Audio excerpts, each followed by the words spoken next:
Hello friends, मेरे channel में आप सभी का स्वागत है। आज हम बेस्ट सिंप्लीफिकेशन ट्रिक कुछ बताने वाले हैं। जैसे कुछ क्वेश्चन दिया हुआ है, √2 प्लस √2 प्लस √2, ये इन्फिनिटिव तक रहेगा। इस प्रकार क्वेश्चन को कैसे बनाएं? इसको जो संख्या है, इस संख्या को गुणनखंड करना है और गुणनखंड ऐसा करना है कि उसका अंतर 1 आना चाहिए। तो 2 है तो 2 हम 2 लिखेंगे। इसको गुणनखंड करेंगे तो कितना होगा?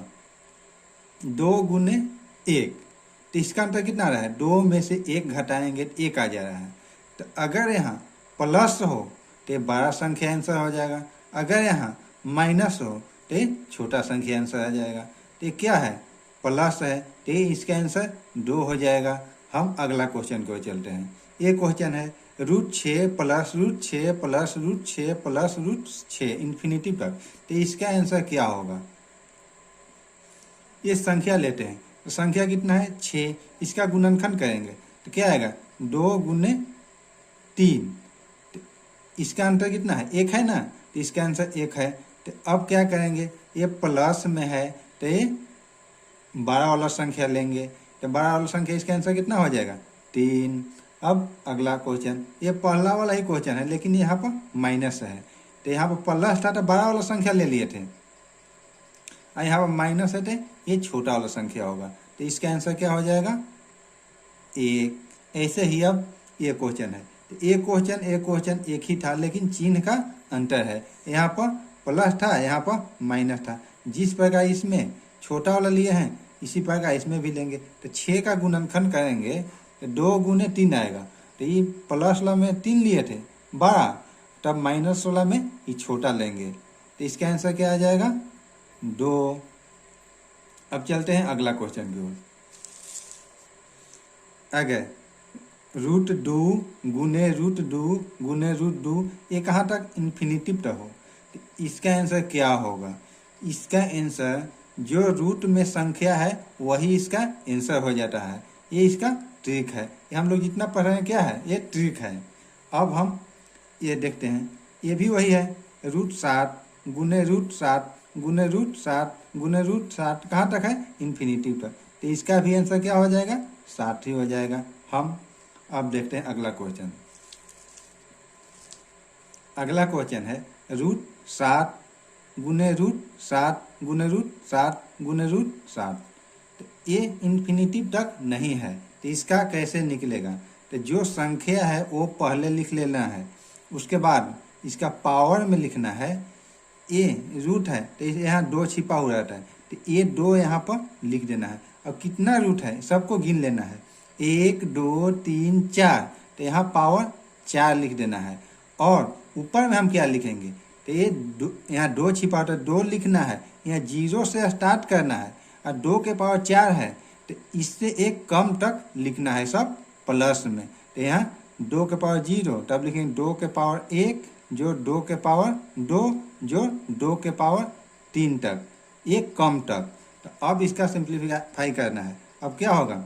2 के पावर 0 तो हो जाएगा 1। किसी संख्या के पावर 0 तो 1 हो जाता है। अब 2 के पावर 2 तो हो गया गुना 2। 2 के पावर 2 ये प्लस होगा, सॉरी, प्लस 2 के पावर 2 तो 2 गुने 2 प्लस 2 के पावर 3 तो 2 गुने 2 बटा 2 के पावर 4 तो क्या हो जाएगा? 2 गुने 2 गुने 2 गुने 2। अब इसको सिंप्लीफाई करेंगे आगे।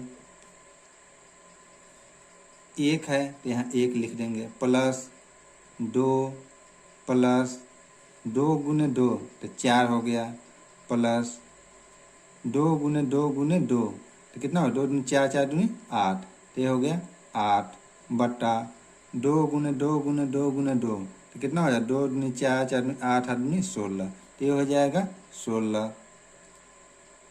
सबको जोड़ेंगे कितना होगा? 8 4 12 12 2 16 1 17। 8 4 12 और 2 14 1 15 होगा। 60 के पावर 15/16 इसका आंसर हो गया। अब चलते हैं अगला क्वेश्चन की ओर।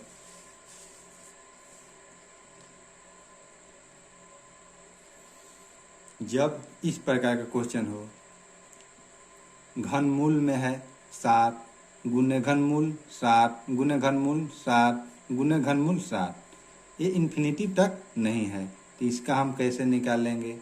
पहले इसको जो संख्या है वो लिख देना है, उसके बाद इसको पावर में लिखना है। क्या? तो ये घनमूल है, यहाँ 3 है तो यहाँ 3 लिखना है, और घनमूल का संख्या जो है चिन्ह का वो गिन लेना है, 1 2 3 4, तो इसका पावर 4 हो जाएगा यहाँ। और अब ऊपर में लिखना है 3 के पावर 0, घनमूल है ना, 3 के पावर 0 और 3 के पावर 4 है, इससे कम तक प्लस में हम लिखेंगे यहाँ। तो 3 के पावर 0 लिखें, 3 के पावर 1 जो 3 के पावर 2 जो 3 के पावर 3 तक लिखेंगे।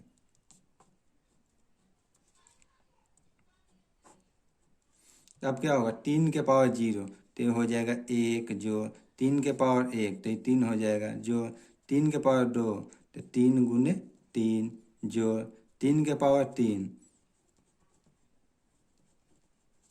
बटा 3 के पावर 4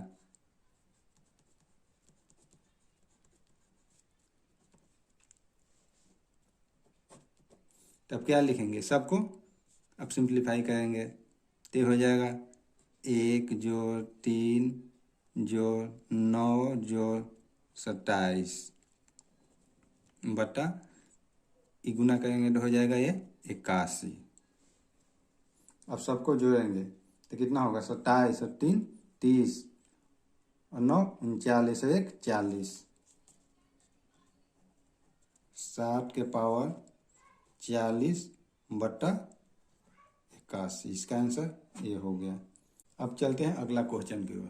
अगला क्वेश्चन है √7 प्लस √7 प्लस √7। इस प्रकार क्वेश्चन हम पहले बनाए थे, लेकिन इसका गुणनखंड करने पर उसमें 1 आ जा रहा था, लेकिन इसका गुणनखंड करेंगे तो 1 नहीं आएगा। 7 का गुणनखंड कितना होता है? 7 को हम गुणनखंड करेंगे तो 7 बराबर 7 गुने 1, तो इसका अंतर कितना? 6 आ जाएगा। तो इस एक क्वेश्चन उस टाइप से नहीं बनेगा। इसको हम कैसे बनाते हैं? जो संख्या है, ये संख्या कहाँ तक? इन्फिनिटी तक है, तो x का मान निकालना है, इसमें से कौन होगा? चलिए बनाते हैं। तो ये संख्या पहले लिख लेना है। अगर प्लस में हो तो इसको आगे संख्या देखना है जिसका गुणनखंड 1 होना चाहिए। तो हम आगे देखते हैं क्या होगा इसके आगे संख्या। 8 9 10 11 12, इसमें देखना है कि किसका गुणनखंड करने पर उसका अंतर 1 आ रहा है। तो 8 का करेंगे तो क्या होगा? 2 गुने 4, तो इसका अंतर क्या हो जाएगा? 2। 9 करेंगे तो 3 गुने 3 अंतर 0। 10 का करेंगे तो क्या होगा? 2 गुने 5 अंतर 3 हो जाएगा। 11 करेंगे तो 1 गुने 10 अंतर 10 नहीं 1 गुने 11 अंतर हो जाएगा क्या? 10। इसको करेंगे गुणनखंड तो क्या होगा? 4 गुने 3 हो गया 12, इसका आंसर 1 है। तो इसलिए इसका आंसर क्या होगा? 3 और 4 के जो बीच में वाला आंसर होगा वो होगा, तो इसका आंसर हो गया ए। इसी क्वेश्चन को हम देखते हैं, यहाँ प्लस था यहाँ माइनस है, तो इसका कैसे बनेगा? तो अब इसको लेना है 7 को हम प्लस में था तो आगे लिखे थे 8 9 10, अब माइनस में है तो इसको पीछे लिखेंगे, तो 6 5 4 3। अब सबको गुणनखंड करेंगे और जिसका पहले आ जाएगा अंतर 1 वो आंसर हो जाएगा। तो इसको करेंगे 7 तो होगा नहीं, तो ये 6 का, तो 6 का कितना होगा?